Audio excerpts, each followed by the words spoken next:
Hello, good morning ಎಲ್ರಿಗೂ. So ನೋಡಿ, ಬೆಳಿಗ್ಗೆ ಆಗಿದೆ. ಈಗ ಟೈಮ್ ಬಂದು 9 ಗಂಟೆ ಆಗ್ತೈತೆ. ಬಿಸಿಲು ಚೆನ್ನಾಗಿ ಬಡಿತಾ ಐತೆ, ಅಂದರೆ ಬಿಸಿಲು ಚೆನ್ನಾಗಿ ಬರ್ತಾ ಐತೆ. ನಮ್ಮ ಕಡೆ ಹಂಗೆ ಹೇಳ್ರಿ, ಬಿಸಿಲು ಬಡಿತಾ ಐತೆ ಹಿಂಗೆ ಅಂತೀವಿ. ಸೊ ಹಂಗಾಗಿ ಅದಕ್ಕೋಸ್ಕರ ಹೇಳಿದೆ. ಇಲ್ಲಿ ನಾವು ಅಮ್ಮರು ಗಿಡ ದಾಸವಾಳದ ಹೂ ಬಿಟ್ಟಿದೆ, ಈ ಕಡೆ ದಾರಿ ಕಡೆದೆಲ್ಲ ಕಿತ್ಕೊಂಡು ಹೋಗ್ಬಿಡ್ತಾರೆ. ಒಳಗಡೆ ಬಿಟ್ಟಿರೋದು ಮಾತ್ರ ಈ ರೀತಿ ಇರುತ್ತೆ. ಇವ್ನು ಅರವಿಂದ್ ಎದ್ಬಿಟ್ಟು ಏನು ಕೆಲಸ ಮಾಡ್ತಾವೆ ನೋಡ್ರಿ. ಸ್ಕೂಲ್ಗೆ ಹೋಗಲಿ ಅಂತಂದು ನಾನು ಆಗಿಂದ ಕರಿತಾ ಇದ್ದೀನಿ. ಅವನು ಬಂದುಬಿಟ್ಟು ಈ ಥರ ಕೆಲಸ ಇಟ್ಕೊಂಡವನೆ. ಟೈಮ್ ಆಗೈತೆ, ನಾನು ಅಡುಗೆ ಮಾಡಬೇಕಾದ್ರೆ ಟೈಮ್ ಆಯಿತು ಅಂತಾನೆ. ಇವನು ಕೆಲಸಗಳು ಮಾಡ್ಕೋಬೇಕಾದ್ರೆ ಮಾತ್ರ ಟೈಮ್ ಆಗಲ್ಲ. ಬರ ಎದ್ದು ಬರ್ರಿ. ನೀನು ಸ್ನಾನ ಮಾಡ್ಕೊಂಡು ಹೋಗು ಸ್ಕೂಲ್ಗೆ. ಹಂಗೆ ಹೋಗಿದ್ದೆ ಅಂತ ನೋಡಲ್ಲ ರಾಜು ಸರ್ ಇದ್ದಾರೆ. ನೀನು ಏನಿಲ್ಲ ಬೆಂಡ್ ಎತ್ತಿಸ್ತೀನಿ ನನ್ನ ಮಗನೇ. ಬಿರಿನ್ ಬರ್ರಿ, ಎದ್ದೋ. ಬಂದಮೇಲೆ ರೆಡಿ ಮಾಡ್ಕೊಂಬಿರಂತೆ. ಅವನ ಪ್ರಾಣ ತಿಂತಾನೆ ಹಾಕ್ಕೊಂಡು ಅವನ್ನ ಇವನು. ಬಮ್ಮನಿ ಹೋಗ, ಎಡ್ಲೆಕ್ಕೆ ಕಾದಿರ್ತ ನೀರಕ್ಕ ಬಾ. ನೋಡಿ ಅಮ್ಮ, ಕಾಲು ಮಕ ಮೂತಿ ಎಲ್ಲ ಹೊಡೆದೈತಲ್ಲ ಚಳಿಗೆ. ನೋಡ ಅವ್ನು ಹೇಳೋ ಅರವಿಂದ, ನೀರೊಯ್ಕೊಂಬ ಕೇಳೋ ನನ್ನ ಮಗ, ಇಲ್ಲಾಂದ್ರೆ ಕೇಳಲ್ಲ ಮಾತು.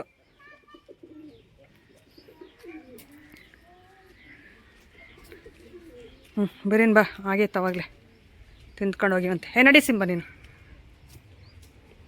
ಓಹೋ ಯಪ್ಪ, ಸಿಂಬ ಅಂತೂ ನಮ್ಮ ಅಮ್ಮ ಏನು ಅವತಾರಗಳ. ದಾರಿಯಲ್ಲಿ ಯಾರಾದರೂ ಹೋದ್ರೆ ಏನು ದೊಡ್ಡ ಹುಲಿ ಆಗ್ಬಿಟ್ಟವನು ಯಪ್ಪ. ಇಷ್ಟ ಅವನೇ ಯಾರಂಗೆ ಕಂಕ್ಲಕ್ಕೆ ಇಕ್ಕೊಂಡು ಎತ್ಕೊಂಡೋಗದೆ ಯಪ್ಪನ್ನ. ಏನೋ ಉದ್ದೇಶದ ಮೇಲೆ ಹೋಗಿದ್ದಾನೆ. ಅವು ಅವು ಅವು ಅಂತ.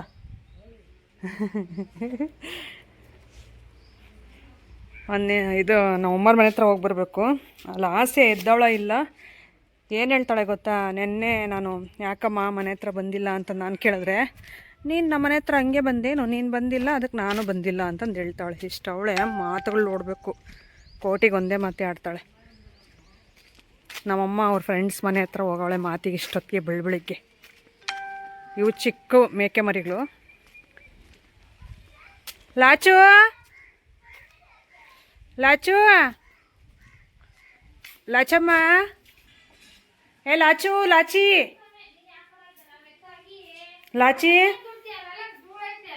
ಲಾಚಿ. ಏನು ಗ್ಯಾಸ್ ಮೇಲೆ ಹಂಗೆ ಬರ್ತೈತೆ? ಸುಮ್ಮನೆ ಸುತ್ಕೊಂಡೈತೆ ವಾಸನೆ. ಅಯ್ಯೋ ಅಪ್ಪ, ಬಾ ಹೊರಗ್ಲಿಂದ ಬಾ. ಇವಾಗ ಆ ಶೀಟಿನ ಕೆಳಗಿಂದ ಬರ. ಹಂಗೆ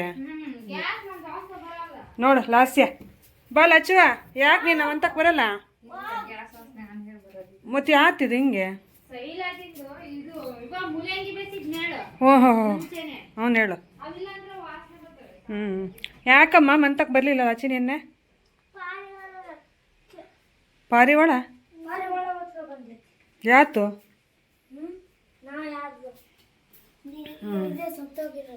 ಯಾವುದು? ಹೋಗ್ತೀನಪ್ಪ ಮಾನಾರಿ, ಕೆಲಸ ಐತೆ. ಬೇರೆ ಸ್ನಾನ ಮಾಡ್ಕ ಹೋಗ್ತೀನಿ ನಾನು. ಇನ್ನೂ ಅಡುಗೆ ಕೆಲಸ ಎಲ್ಲ ಮಾಡ್ತಾಯಿದ್ದೀನಿ, ಆಗೈತೆ. ಇವಾಗ ಅವನಿಗೆ ಇಟ್ಕೊಟ್ಬಿಟ್ರೆ ಮುಗಿತೈತ ಕೆಲಸ ಅಡುಗೆದು.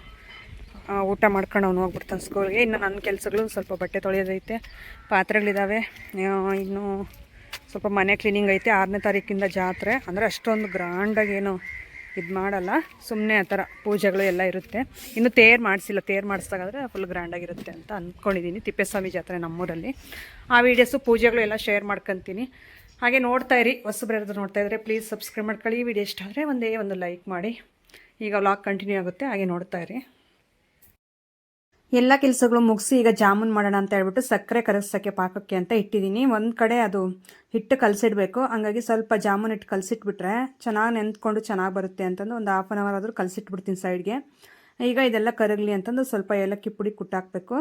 ಅಷ್ಟರಲ್ಲಿ ಇವನು ಅರವಿಂದ್ ಇದ್ದಾನಲ್ಲ, ಸುಮಾರು ಅಂದರೆ ಅವನಿಗೆ ಸ್ವೀಟ್ ಅಂದರೆ ತುಂಬ ಇಷ್ಟಪಡ್ತಾನೆ ನನ್ನ ರೀತಿ.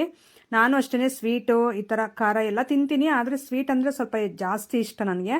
ಹಾಗಾಗಿ ಅವನು, ನಾನು ಈ ವಿಡಿಯೋಸ್ ಮಾಡದೇ ಇರೋ ಮುಂಚೆ ಅಂತಲೂ ಎನಿ ಟೈಮ್ ನಾನು ವಾರಕ್ಕೆ ಒಂದು ಸರಿ ಆದರೂ ಕಜ್ಜಾಯ ಮಾಡೋದು, ಇಲ್ಲ ರವೆ ಉಂಡೆ ಮಾಡೋದು, ಹಾಲೊಳಗೆ ಮಾಡೋದು, ಈ ಥರ ಸ್ವೀಟ್ ಐಟಮ್ ಕಡುಬು ಮಾಡೋದು, ಒಬ್ಬಟ್ಟು ಮಾಡೋದು, ಈ ಥರ ನನಗೆ ಬಂದಂಗೆ ನಾನೇನು ಎಕ್ಸಲೆಂಟಾಗಿ ಮಾಡ್ತೀನಿ, ನಾನೇ ಪರ್ಫೆಕ್ಟ್ ಅಡುಗೆಯಲ್ಲಿ ಅಂತಂದು ಹೇಳಲ್ಲ. ಬೇಕಾದರೆ ಅದಕ್ಕೂ ಕಾಮೆಂಟ್ ಹಾಕ್ತಾರೆ ಬಂದುಬಿಟ್ಟು, ನೀನೇನು ಮಹಾ ಏನು ಮಾಡ್ತಿದ್ದೀಯಾ, ನೀನು ಅಡುಗೆ ತಿನ್ನೋಕ್ಕಾಗಲ್ಲ ಹಂಗೆ ಹಿಂಗೆ ಅಂತ ಅಂತಾರೆ. ನನಗೆ ಹೆಂಗೆ ಬರುತ್ತೋ ಹಂಗೆ, ನಾನು ಯಾವ ರೀತಿ ಕಲ್ತಿದ್ದೀನೋ ಆ ರೀತಿಯಲ್ಲಿ ನಾನು ಮಾಡಿಕೊಡ್ತಾಯಿದ್ದೆ. ನನ್ನ ಮಕ್ಕಳು ತುಂಬ ಚೆನ್ನಾಗಿ ಇಷ್ಟಪಟ್ಟು ತಿಂತಾಯಿದ್ರು.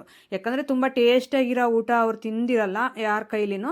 ನನ್ನ ಕೈಲೇ ತಿಂದಿರೋದೇ ಅದೇ ತುಂಬ ಟೇಸ್ಟ್ ಅಂತ ಹೇಳ್ತಾರೆ ನನ್ನ ಮಕ್ಕಳು. ಸಾಕು ನನಗೆ ನನ್ನ ಮಕ್ಕಳು ನಮ್ಮ ಮನೆಯವರು ಮೆಚ್ಕೊಂಡ್ರೆ ಸಾಕಲ್ವ. ಇನ್ನು ಊರವ್ರನ್ನೆಲ್ಲ ಮೆಚ್ಸೋಕ್ಕಾಗಲ್ವಲ್ಲ. ಸೊ ನಾನೇ ಪರ್ಫೆಕ್ಟು, ನಾನೇ ಚೆನ್ನಾಗಿ ಮಾಡ್ತೀನಿ, ನಾನು ಮಾಡುವಂಥ ಅಡುಗೆನೇ ಟೇಸ್ಟು ಅಂತ ಎಲ್ಲರ ಹತ್ರನೂ ಹೇಳಿಸ್ಕೊಳಕ್ಕೆ ಸಾಧ್ಯನೇ ಇಲ್ಲ. ಅದು ಎಷ್ಟೇ ಚೆನ್ನಾಗಿ ಮಾಡಿದ್ರೂ ಎಲ್ಲರೂ ಒಪ್ಪಕ್ಕೆ ಸಾಧ್ಯನೇ ಇಲ್ಲ. ಯಾಕಂದರೆ ಒಬ್ಬೊಬ್ಬರ ಮೈಂಡ್ಸೆಟ್ ಒಂಥರ ಇರುತ್ತೆ. ಹಾಗೆ ನನಗೆ ನನ್ನ ಮಕ್ಕಳೇ ಇಷ್ಟ ಇಲ್ಲ, ನನಗೆ ಮಕ್ಕಳೇ ಆಗಬಾರ್ದಾಗಿತ್ತು ಅನ್ನೋ ರೇಂಜ್ಗೆ ಸ್ವಲ್ಪ ಜನ ನನಗೆ ಕಾಮೆಂಟು ಮಾಡೋರುಂಟು ಆವಾಗಿಂದ, ನಾನು ಯೂಟ್ಯೂಬ್ಗೆ ಬಂದಾಗಿಂದ. ಆಮೇಲೆ ನಾನು ಈ ಥರ ಕಾಮೆಂಟ್ ಮಾಡಿದ್ದಾರೆ ಅಂತ ತಪ್ಪಾಗಿ ತಿಳ್ಕೊಳ್ಳಲ್ಲ. ನಾನು ಅಂದರೆ ಸ್ವಲ್ಪ ಜನ ಹೇಳಿದ್ರಿ ಏನಂತ, ನಿನ್ನ ಮಕ್ಕಳು ಎಜುಕೇಷನ್ ಬಗ್ಗೆ ನೀನು ಗಮನನೇ ಹರಿಸಲ್ಲ, ಮಕ್ಕಳಂದರೆ ನಿನಗೆ ಬೇಕಿಲ್ಲ, ಬರೀ ನಿಂದು ಶೋಕಿ ಇಲ್ಲ ಈ ಥರ ವೀಡಿಯೋಸ್ ಮಾಡೋದು, ದುಡಿಯೋದು, ದುಡ್ಡು ಅಂತ ಹೋಗ್ತೀಯಾ ಅಂತಂದು ತುಂಬ ಜನ ನನಗೆ ಕಾಮೆಂಟ್ಸ್ ಎಲ್ಲ ಮಾಡಿದ್ದುಂಟು. ಯಾಕಂದರೆ ಅವ್ರಿಗೆ ನನ್ನ ಬಗ್ಗೆ ಗೊತ್ತಿಲ್ಲ, ನಮ್ಮ ಲೈಫ್ ಸ್ಟೈಲ್ ಬಗ್ಗೆ ಗೊತ್ತಿಲ್ಲ. ಸೊ ಹಂಗಿದ್ಮೇಲೆ ಅವ್ರು ಅನ್ನೋದ್ರಲ್ಲಿ ಏನೂ ಬೇಜಾರಿಲ್ಲ. ಆದರೂ ಒಂದೊಂದು ಮಾತು ಸ್ವಲ್ಪ ಮನಸ್ಸಿಗೆ ಟಚ್ ಆಗುತ್ತೆ. ಅಂಥ ಟೈಮಲ್ಲಿ ನೋವು ಅನಿಸುತ್ತೆ, ಬಾಧೆ ಆಗುತ್ತೆ, ಏನಕ್ಕೆ ಇಷ್ಟೊಂದು ಇದರಲ್ಲಿ ಮಾತಾಡ್ಬಿಡ್ತಾರೆ ಅಂತ ಅನಿಸುತ್ತೆ. ಇನ್ನೊಂದು, ಅವ್ರ ಒಪಿನಿಯನ್ ಅವ್ರು ಹೇಳಿದ್ದಾರೆ ಅಂತ ಅಂದ್ಕೋಬೋದು, ಆದರೆ ಯಾವುದೋ ಒಂದು ಮಾತು ನಮಗೂ ಒಂದು ಸ್ವಲ್ಪ ನೋವು ಕೊಡುತ್ತೆ ಮನಸ್ಸಿಗೆ. ಎಲ್ಲನೂ ಈಸಿಯಾಗಿ ತಗೊಳಕ್ಕಾಗಲ್ಲ. ಯಾಕಂದರೆ ನಾನು ಈಗ ಬದುಕ್ತಿರೋದಂದರೆ ಒಂದು ಕಾರಣ ನನ್ನ ಮಕ್ಕಳು ಆಗಿರ್ತಾರೆ. ನನ್ನ ಮಕ್ಳಿಗೋಸ್ಕರನೇ ನಾನು ಬದುಕ್ತಾ ಇರೋದು ಅಂತಂದು ಹೇಳ್ಬೋದು. ಅಂಥಂಥ ಸಿಚುವೇಶನ್ ಎಲ್ಲ ನಾವು ಎದುರಿಸಿ ಬಂದಿರೋ ಅಂಥದ್ದು. ಈಗ ನೋಡ್ತೀರಲ್ಲ, ಇದೇ ಅಲ್ಲ ನನ್ನ ಲೈಫು. ಈ ಹಿಂದೆ ಅಂದರೆ ನಾನು ಯೂಟ್ಯೂಬ್ಗೆ ಬರದೇ ಇರೋ ಅಂಥ ಹಿಂದೆ ತುಂಬ ಕಷ್ಟಗಳು ಪಟ್ಟಿದ್ದೀವಿ, ತುಂಬ ಅವಮಾನಗಳು ಪಟ್ಟಿದ್ದೀವಿ. ಅದನ್ನೆಲ್ಲ ನಾನು ಒಂದು ವೀಡಿಯೋ ಮಾಡಲೇಬೇಕು ಅಂತ. ಯಾಕೆಂದರೆ ಸ್ವಲ್ಪ ಗೊತ್ತಿರಲ್ಲ ವೀಡಿಯೋಸ್ ನೋಡೋರ್ಗು ಅಂಥವ್ರಿಗೆಲ್ಲ, ಈ ಅಮ್ಮ ಏನು ಇದೇ ಮಾಡಿಲ್ಲ, ಇದೇ ಕಷ್ಟಪಟ್ಟಿಲ್ಲ, ಈ ಅಮ್ಮನ ಲೈಫ್ ಇಷ್ಟೇ, ವೀಡಿಯೋ ಮಾಡೋದು, ಅಪ್ಲೋಡ್ ಮಾಡೋದು, ಈ ಥರ ತಿಂದ್ಕೊಂಡು ಚೆನ್ನಾಗಿ ಮೇಕಪ್ ಮಾಡ್ಕೊಂಡು ವೀಡಿಯೋಸ್ಗೆಲ್ಲ ಓಡಾಡೋದು, ಇಷ್ಟೇ ಅಮ್ಮನ ಲೈಫು, ಇಷ್ಟೇ ಅಮ್ಮನ ಕೆಲಸ. ಅದಕ್ಕೆ ಎಮ್ಗೇನು ಬೇಕಿಲ್ಲ, ಮಕ್ಕಳ ಭವಿಷ್ಯ ಆಗಿರ್ಬೋದು, ಮಕ್ಕಳಾಗಿರ್ಬೋದು, ಏನೂ ಬೇಕಿಲ್ಲ ಅಂತ ಹೇಳ್ಬಿಟ್ಟು ಸಲೀಸಾಗಿ ಕಾಮೆಂಟ್ ಮಾಡಿಬಿಡ್ತಾರೆ. ಅದಕ್ಕೋಸ್ಕರ ನಮ್ಮ ಲೈಫ್ ಸ್ಟೈಲ್ ಬಗ್ಗೆ, ನಮ್ಮ ಲೈಫ್ ಸ್ಟೋರಿ ಬಗ್ಗೆ ಒಂದು ವೀಡಿಯೋ ಮಾಡಬೇಕು ಅಂತ ಇದ್ದೀವಿ. ಅಲ್ಲಿಗೂ ಒಬ್ಬರು ಸಿಸ್ಟರ್ ಕೇಳಿದ್ರು ಮೊನ್ನೆ, ನಿಮ್ಮ ಸ್ಟೋರಿ ನೀವೆಲ್ಲ ಎಷ್ಟು ಸ್ಟ್ರಗಲ್ ಪಟ್ರಿ ಮದುವೆ ಆದಮೇಲೆ, ಮದುವೆ ಆಗಿರೋ ಮುಂಚೆ ಹೆಂಗಿದ್ರಿ ಏನು ಅಂತ ಪ್ಲೀಸ್ ಒಂದೇ ಒಂದು ವೀಡಿಯೋ ಮಾಡಿ ಸಿಸ್ಟರ್ ಅಂತಂದು ಕೇಳಿದ್ರಿ.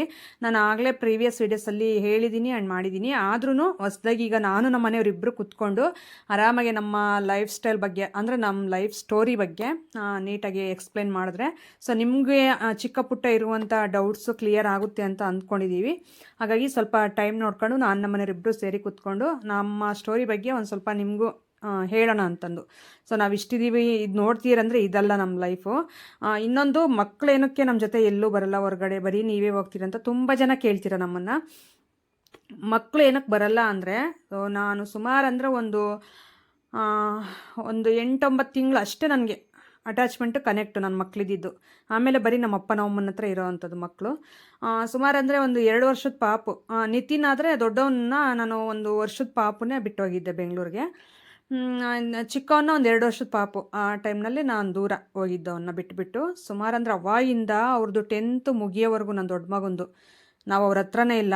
ಎಷ್ಟು ನೋವು ಪಟ್ಟಿದ್ದೀವೋ, ಎಷ್ಟು ಹತ್ತಿದ್ದೀನೋ, ಎಷ್ಟು ಊಟ ಮಾಡದೆ ಮಲಗಿರೋವಂಥ ದಿನಗಳಿದಾವ ನನ್ನವು. ಅವೆಲ್ಲ ನೆನಪು ಮಾಡ್ಕೊಂಡ್ರೆ ನನಗೆ ಈಗಲೂ ಕಣ್ಣಲ್ಲಿ ನೀರು ಬರುತ್ತೆ. ಯಾಕಂದರೆ ಅಷ್ಟೊಂದು ಕಷ್ಟಪಟ್ಟು ಈಗ ನನ್ನ ಮಕ್ಕಳು ಲೈಫ್ ಇಂಪಾರ್ಟೆಂಟು, ಮಕ್ಳು ಇಂಪಾರ್ಟೆಂಟು ಅಂತಂದು. ಅಂದರೆ ನಾವು ಅವಾಗ ಅವ್ರು ಬೇಡ ಅಂತಂದು ಹೇಳ್ಬಿಟ್ಟು ನಮ್ಮ ಲೈಫ್ ನಾವು ನೋಡ್ಕೊಳಕ್ಕೆ ಹೋಗಿಲ್ಲ. ಅವಾಗ ಹೋಗಿದ್ದಕ್ಕೂ ಒಂದು ರೀಸನ್ ಇದೆ. ಅದಕ್ಕೆ ನಾನು ಒಂದು ವೀಡಿಯೋನ ಎಲ್ಲ ಶೇರ್ ಮಾಡ್ಕೊತೀನಿ ನೀಟಾಗಿ. ಅವಾಗ ಹೋಗಲೇಬೇಕಾದಂಥ ಪರಿಸ್ಥಿತಿಲಿದ್ವಿ, ಹೋಗ್ಬಿಟ್ಟು ತುಂಬ ಕಷ್ಟಪಟ್ಟಿದ್ವಿ. ಹಾಗಾಗಿ ಮಕ್ಕಳು ನನ್ನ ಹತ್ರ ಬೆಳೆದಿಲ್ಲ, ನನ್ನ ಮಕ್ಕಳಿಬ್ರು ನಮ್ಮಪ್ಪ ನಮ್ಮಮ್ಮನ ಹತ್ರನೇ ಇಬ್ಬರು ಬೆಳೆದಿರೋದು. ಅವರಿಬ್ಬರು ನಮ್ಮಪ್ಪ ನಮ್ಮಮ್ಮನ ಅಜ್ಜಿ ತಾತ ಅಂತಂದೇ ಕರೆಯಲ್ಲ. ಯಾಕಂದರೆ ಅವ್ರಿಗೆ ಸ್ವಲ್ಪ ಇದು ಬುದ್ಧಿ ಬಂದಾಗಿಂದ ಅಂತಂದು ಹೇಳ್ಬೋದು. ಅಂದರೆ ಒಂದೊಂದು ವರ್ಷದಿಂದ ಮಕ್ಕಳಿಂದನೂ ನಮ್ಮಪ್ಪ ನಮ್ಮನ ಹತ್ರ ಅವ್ರು ಇರೋದಲ್ವ. ಹಾಗಾಗಿ ಅವರೇ ಅಪ್ಪ ಅಮ್ಮ ಥರ ಅವ್ರು ತಿಳ್ಕೊಂಡಿದ್ದು. ನಾವು ಯಾವಾಗಲೂ 6 ತಿಂಗಳಿಗೋ 3 ತಿಂಗಳಿಗೋ ಒಂದು ಸರಿ ಬಂದು ನೋಡ್ಕೊಂಡು ಹೋಗ್ತಿದ್ವಿ ಅಷ್ಟೇ.